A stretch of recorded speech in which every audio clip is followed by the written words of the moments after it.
What is the future of classical music? How does this centuries-old art form interact with today? Astral Artists, a Philly-based musician mentoring program, finds exceptional classical musicians who address these questions with what they do on stage and off, setting an example for other great artists through their performance and beyond. I'm John Scherch from WRTI, and if you ask me, if classical music is going to stick around, we need to come up with some good answers. From Hannah Tarley. We didn't even give them any kind of directions on what to write. And it was so interesting what we got back. I didn't even imagine that they could create something. Eric Huckins. How can this be interesting compared to Breaking Bad or like whatever awesome show is on Netflix? How does this compare to that? Antonina Styczeń. It's important to speak loud about the all terrible things and challenges that people are facing, but it's also important why they're facing it. They are fighting for the better life. So this joy is very important too. And Christopher Goodpasture. We have to play so much large-scale music. Everything's long, which there's nothing inherently wrong with that, of course, but I think there's something interesting in brevity, in small structure. We'll be hearing from all four artists in this series, but we'll begin with Christopher, a pianist, chamber musician, and Steinway young artist. If you go to hear him play, the first thing you might notice is that the pieces of music can be as short as pop songs. In fact, the first piece he brought is from a larger work that all by itself could resemble the song lengths and repetitiveness of a DJ's playlist. You're actually hearing it right now, or part of it anyway, the seventh movement of György Ligety's Musica Ricercata. Ligety was known for his avant-garde style, as well as a few pieces that Stanley Kubrick used in his films. This piece, to me, seemed like something a new listener could easily grasp, and Christopher and I started out talking about how Ligety got to that point. So he's living in Hungary, and he's living under the sort of shadow of Bartók. And so he was trying to depart from that. He was trying to find his own compositional voice. And so this was the product of that kind of exploration. Ricercar implying like searching. So really like it is quite literally, he is searching for his new compositional voice. He's very clever about it. Like each piece is very compelling in its own way and has a very strong character and profile. So it starts out in kind of a ridiculous way. Ligety structures it so that each movement adds a note. So the first piece has two notes in it. It's virtually all A's until the very end. And so I'll just play the beginning and a little bit of the end just to show you like the kind of assaulting effect it has on the listener. Yes, please do. Yeah.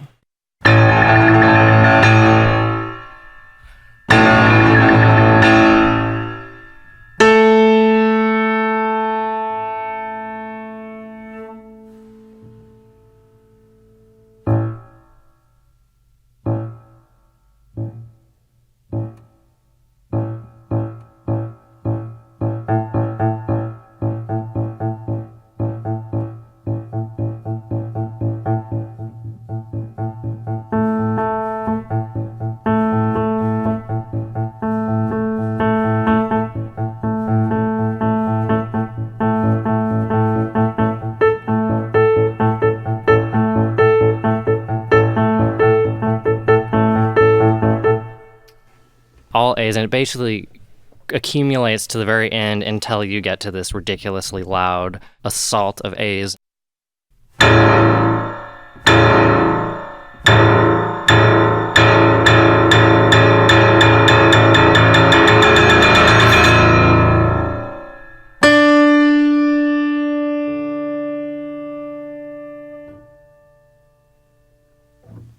In a very tongue-in-cheek manner, he just adds a D at the very end as sort of like a resolution, which is kind of funny.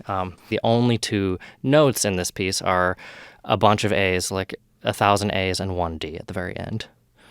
The next piece is 3 pitches, and this is famously, I don't know if you've ever seen the Kubrick film Eyes Wide Shut.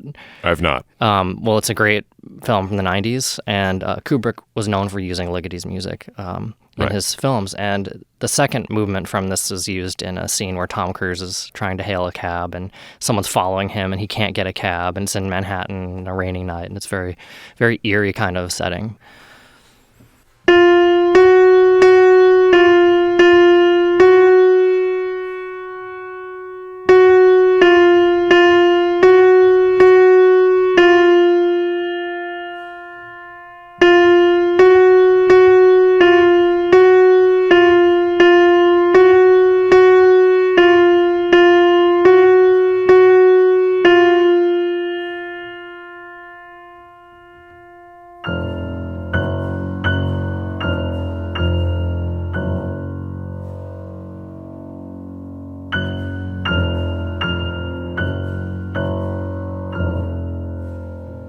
Right, so he uses this idea for a while, and he marks like a ceremonial, and then he adds a G in the middle. So there's the third pitch,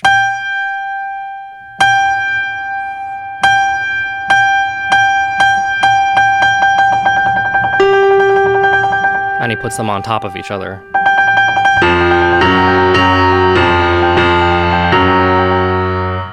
Right, so that then takes us into the third movement, which is 4 pitches basically in C major and C minor.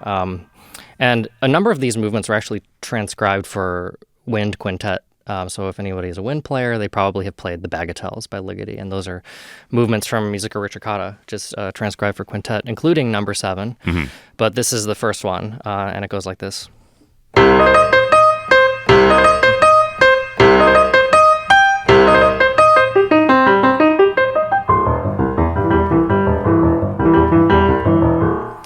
Kind of sounds like a college fight song or something. A little bit, yeah. Yeah. It has a C, E flat, E, and G.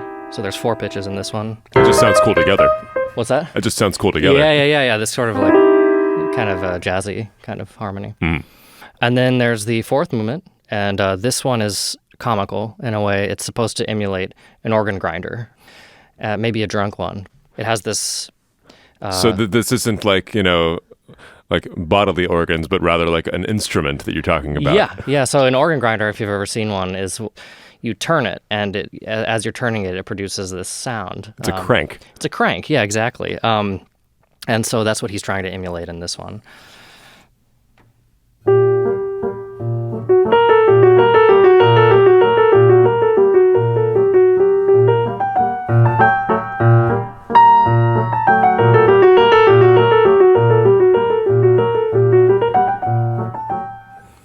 And so that has some, pretty funny waltz-like elements in it. And the in the right hand, the upper notes, they're the grinder element. Yeah. Well, both really. Like The left hand doing this, boom, chuck, chuck sort of figure too. Yeah, so it's a funny one. And then the 5th one is kind of the first, in this set at least, the first one that has really some jarring dissonance in it. And he really takes advantage of this tritone harmony. So by the climax of the 5th one, which now has 6 notes, he's doing something like this.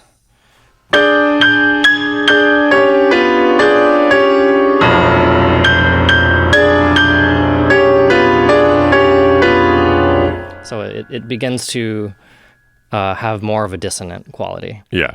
It's funny that like in this set, there's about half that are dissonant and harsh, and half that are very tonal, and we'll just call them easy listening. Mm-hmm. And then the 6th one is incredibly short. I like to think of some of these as it reminds me of tweets. Like they're sort of like musical tweets, and so this one is extremely short and whimsical.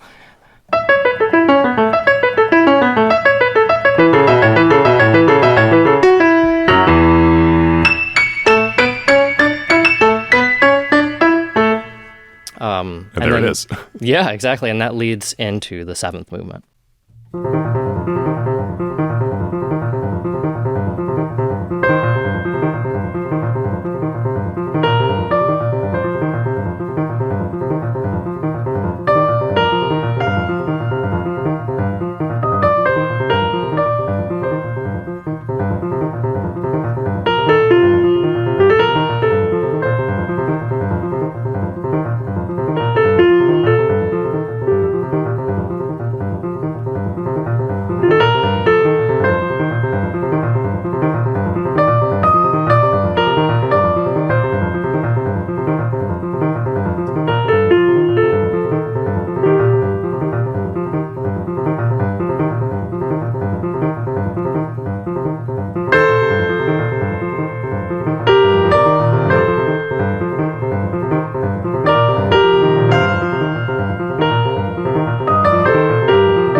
So how's your left hand doing after that?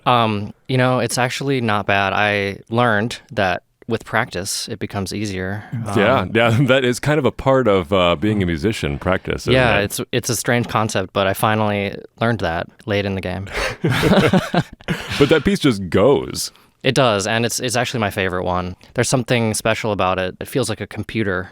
The left hand is just this ostinato that's ever present. Right hand just does its own thing. It's its own melody. So why do you put this on a program? What drives you to perform this one? Well, I'm drawn to lesser known and lesser played music, and this is certainly representational of that, especially for Ligeti. A lot of people play his etudes, which are devilishly hard, and this is hard in its own way, but it's different. And it's him trying to find his own kind of compositional voice, and I found that fascinating. And the fact that there is a set of rules applied to it, which, there's an academic aspect to it. Not that that's important in performance necessarily, but it has sort of very fascinating elements to its unfolding. One of the elements that caught me most about the Ligeti was how repetitive it could be. Considering both that and each movement's length, my thought was that these are weird classical pop songs. They would be at home on a college radio station. The same goes for Christopher's next piece, the first of 3 mouvements perpétuels, or perpetual motions, by the 20th century French composer Francis Poulenc. I personally am drawn to Poulenc because I find his music to be kind of delightfully twisted. It's charming, but at the same time it can be very abrasive, and it switches characters instantly. Someone told me once, no other composer can take you from one emotional high to the next as quickly as Poulenc. And so that in part draws me to his music. But I found these pieces to be really charming. And So how long is it going to take for this one to go through the emotional highs? It's very quick. So you'll see. Yeah, but there is this element of repetition with this ostinato in the bass. And it gives, of course, these are perpetual movements. So they have this element of continuity. Cool. So let's hear it.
That ending there. Yeah, Poulenc does this a lot, and I think it's pretty cool. It's like he didn't know how to end it, so he just makes the ending self-contained in these sort of quirky ways. But it works really well. It works really well. Yeah. So I'm detecting a theme here to your program. Definitely. Yeah. For a few years now, I've been pretty drawn towards miniatures in music. And what do you mean by miniature? Miniatures are often, I think, categorized as small character pieces. So how short is a miniature? Could be 30 seconds, could be a minute or two. It really depends. For instance, Schubert writes a lot of quote-unquote miniatures, but he was a composer not known for his brevity, certainly. He wrote a lot of long, repetitive music, and so, his music, a miniature, could be, 5-6 minutes. So there's a wide range. It's like how you think of the length of a pop song, even. Yeah, I agree. Yeah, it's something like that. And Schumann and these composers, they wrote a lot of character-type pieces, large works that comprised of small, self-contained movements that often related to each other. As a pianist, as a classically trained pianist, we have to play so much large-scale music. Everything's long, which there's nothing inherently wrong with that, of course, but I think there's something interesting in brevity, in small structure. And so I'm always curious to see how composers deal with that. And it allows for programmatic creativity when you have small small things. But also, like, these two had in common the perpetual motion, to take the Poulenc term. For sure, yeah. I do like ostinato type figures. There's something cool about that. Yeah, I feel like even though, like, you just played two 20th century pieces, a time when classical music really just went for complexity, those two seemed pretty easy to pick up as a listener. Yeah, for sure. And especially in the Ligeti, there's a wide range of, I'd say, audience friendliness in terms of, Do you go for something generally relatable most of the time? Yes and no. I mean, I think the Ligeti is a good example. There are movements of it that are very, like, palpably sort of easy to understand and relatable. But then there are ones that are, like, challenging to hear. And I think that's part of listening experience. Yeah, and that's okay. Like, it's not okay. Always a pretty kind of piece of music, but also it's in small sizes, so it's never too much at once. Right. So if I didn't want to play like a Boulez sonata, I think that would scare everybody away instantly, But I think for me, the point of performing is to, yes, like, give an audience something pleasurable to listen to, but also challenge them and give them something that they haven't heard before. And that may mean it's not always, intelligible to them, but the goal is to create a memorable experience nonetheless. Yeah. I mean, I think of it as, so I think of those two pieces, and I'm going to make an unnecessary distinction between classical and pop music, but like the brevity and the repetition, and also the adventurousness in how they're composed kind of mirrors pop music in a way, just like the different dimensions of it too. I completely agree. Yeah, I think there's probably some influence of pop culture in Ligeti. Like, maybe not at around this time when he was writing Ricercata, but certainly it had a huge impact on a lot of 20th century composers. It feels kind of familiar without having to be a melody that you know offhand. Yeah, exactly. It's a beautiful melody, and it's something you can hum, which you can't say about a lot of 20th and 21st century music. So. Yeah. 20th century especially, I think the 21st century has kind of gotten back into... Yeah. Sure, there's like a movement to like go back to these kind of more melodic kind of. I think it goes in kind of both directions. It does. Like the Ligeti for me, like I think of in the bass, in the left hand, I think of music from The Legend of Zelda: Twilight Princess. Okay. In the Twilight Realm. Have you ever played that game? I haven't. Okay, well, I just wonder if Koji Kondo knew that movement of Musica Ricercata. I wonder, because I love Koji Kondo, and I grew up playing N64, so like the original Legend of Zelda and Mario, things like that. It's the theme from the Twilight Realm when you're fighting an enemy. I'll have to listen to that, because there is like an element of video game music to this, and that's like kind of why I like it. So. Yeah. Well, the last piece you brought is more likely to be more like familiar. Yeah. This is a transcription by Busoni of a Bach chorale prelude.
Thanks for listening to Inside Astral. This episode, we featured pianist Christopher Goodpasture. Our senior producer is Alex Arif, and Paul Marcassani is our engineer. Tyler McClure is our production director with assistance from Ryan Hankins. Zev Kane is WRTI's classical program director. Shout out to Lourdes, Grace, and Elisa from Astral. Be sure to follow WRTI on all the socials, YouTube, all the things, and don't forget to tell a friend about WRTI. And if you aren't already, become a member so we can keep bringing you more great podcasts like this. I'm John Scherch. Thanks so much for joining us. Till next time.